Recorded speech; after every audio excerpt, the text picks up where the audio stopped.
Bezo coming into this are front runner to a first place and a second place, I believe they had, and suddenly everything has that's 8 belt. gone There it is. down. That's Belveth 3.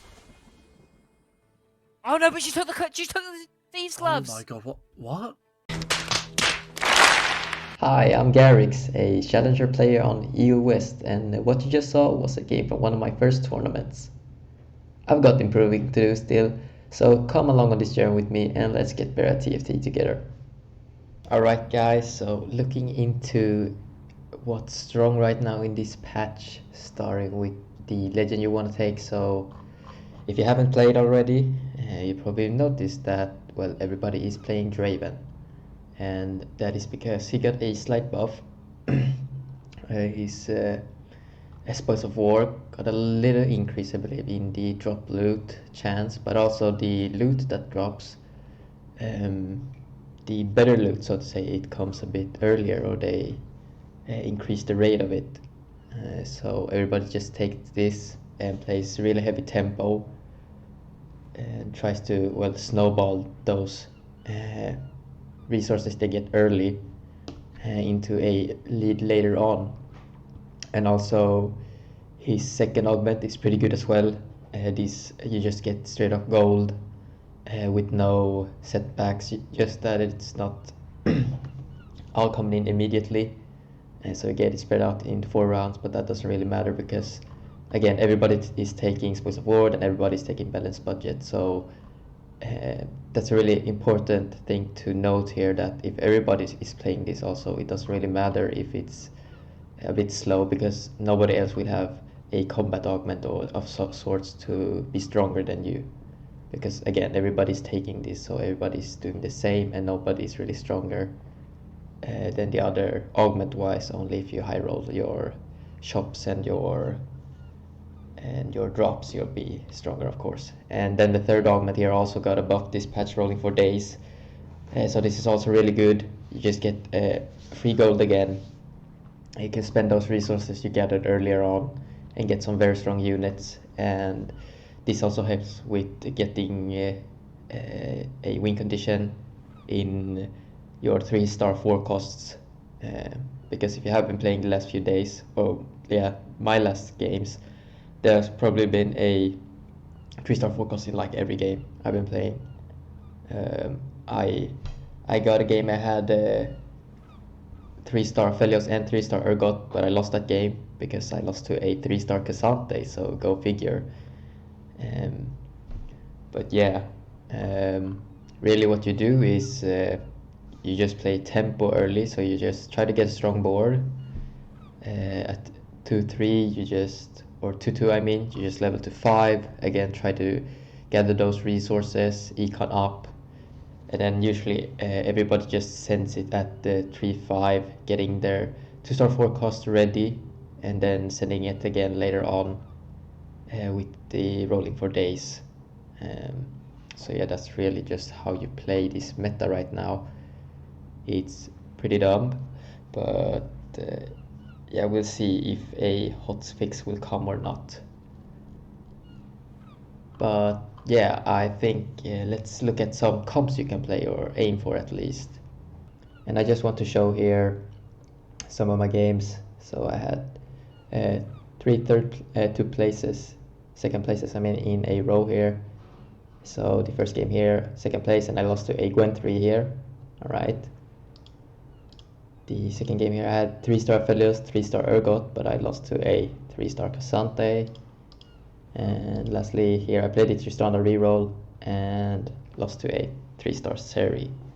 So yeah, a lot of high tier 3 cost right now is possible because of this DRAVEN, and because really everybody's playing DRAVEN and rolling for 4 cost. That means the pool of units is like thinned out in a way, so everybody can hit their 3 stars. But yeah, I want to look into some comps you can play this patch. So starting off with the strategist board, so we got Azir, Lux, duo carry here, with the Jarvan Nasus Swain frontline. And this board was already strong last patch, but it really didn't get touched at all this patch, so very strong still, and even stronger because other stuff got nerfed. And yeah, you will have Azir as your main carry. Really any items, AP items will do on him, but he likes items like Ginsu, Shiv, and Gunblade is pretty good to heal up your front line. Lux will take any other remaining damage items. Then either Nasus or Jarvan can be your main tank. Whoever you like 2-star first, just put tank items on them and they'll be fine. And yeah, this is a level 8 board, so at level 7 you might not play the Garen, or actually he gives two decent traits, so maybe not this Swain because he only gives strategist, or maybe not the team up because he gives the strategist and multicaster is only good for the Talia. But he gives anti-healing though, so it's pretty good actually, so maybe not Swain or maybe not Garen at 7. But this is the first board, I believe this is the strongest actually, because if you don't have any 3-star forecast, this is the strongest of all the comps right now. It doesn't need the 3-star forecasts really as much as the other ones to win out, because this board can usually win on its own. But of course 3-star forecast is an us bonus. But the second comp is the Ionia board we know from last patch as well. And the thing is, this didn't really get touched at all. Shen even got a buff. So this board is really strong and consistent. And in my experience, the most contested board really. So in most lobbies, Kai'Sa and Yasuo will be quite contested, but it's still a really good and consistent comp if you can get there. And if you hire like a Shen or Yasuo Kai'Sa early, then you have some clear direction of what to do. So yeah, this will be the level 7 board, and at level 9 you can add anything really, any legendary unit that provides some utility for a team will do. So yeah, this is a really strong consistent board that you can play for. And the third comp I want to look at is the Aphelios board.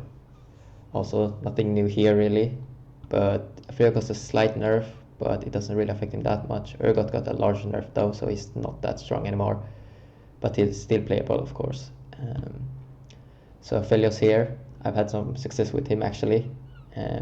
As I showed earlier, I got that Aphelios 3 Urgot 3 game, even though I got second there, but it was still a good game. And I've gotten a first with Aphelios 3 actually, so I got an Aphelios 3 twice, and that's an important thing here because I believe these two comps I showed earlier, the Ionia and the Strategist board, they are the most contested boards really usually. So that means Aphelios will be open, giving you the chance to 3-star him and hitting him 2-star really, and getting that spike early also quite easily. So that's really nice, and that's why I think this board still works, because you still need to get to your 2-stars right to be strong. And if everybody's contesting each other and still sitting at like this board, but they have like 1-stars only, then you will of course be stronger. So that's an important thing to think about. Also in this comp you can like 3-star Akshan as well if you get a lot of him. A lot of copies of Akshan that could do also. Could be really strong, so you play Aphelios along with a 3-star Akshan, and he can hold like any AD items as well, like Infinite Edge and such. So that is also a variation. The fourth comp is the Gunner board we're all tired of right now. So Seri got quite a large nerf actually. So she's not that good, but she's decent, she can do. And again, the same thing that with Aphelios, but she's even less contested than Aphelios really, because she's not as strong as the other forecast. But again, she can do. If you get that 2-star going, again you'll be quite strong if everybody else is just having 1 cost. And important to think about here is that the T-Hex cash out actually got increased, the values, so maybe thinking about cashing out T-Hex. And also, if you get Piltover early, I don't really know how I feel about it. I haven't gotten to play it that much, because if everybody's playing tempo and you're playing like Piltover, you might lose a lot of HP and lose out on a lot of resources if you don't kill units with that DRAVEN augment. So yeah, Spoils of War, that's what it's called. So I don't really know about that right now. It feels like You will be taking a lot of damage, but maybe it's fine. I haven't gotten to play it really. But yeah, again, the gunner board still fine, but the 3 options I showed earlier you should go for more often. And finally, we got a Noxus board here, the Noxus reroll, that we also know. So this is really strong because Noxus wants to snowball, wants to win early on, so you can get those Noxus stacks going right. So that works really well with DRAVEN's Voice of War, because then you will be killing a bunch of units, you will be snowballing even harder and harder and harder. So yeah, it also fits because, well, DRAVEN is Noxus as well, so that's kind of nice, I guess. But also here, if you notice, we have no forecasts here, and none of the units in the other comps. So that's really important as well. You won't be contested here for your 3 stars. So that's an important thing. Making it pretty consistent as well in hitting, and also you will have a lot of extra gold with the DRAVEN augment, so hitting won't be that hard most of the time. So yeah, these were 5 comps that I think you should try out this patch and should learn. And also a honorable mention before we end the video is Gwen. She's the only forecast I haven't mentioned yet. Gwen is actually really strong right now as well. She got a buff, so she's very good, and she will fit into, well, any board really if you get a 2-star and just play around her traits like Slayer then. So you could fit her onto a board like this, onto a Noxus board like this. So if you have like Noxus Crest on her, Gunblade, and like Titus Resolve, should be really strong with this setup as well. So that's also something you can play around the Gwen. I've seen like a bunch of Gwen 3 stars because she usually isn't that contested as well. So she's a good option to go for as well. So yeah, these are the comps I think you should be playing this patch. So try them out. Good luck climbing, and I'll see you guys next time. Peace.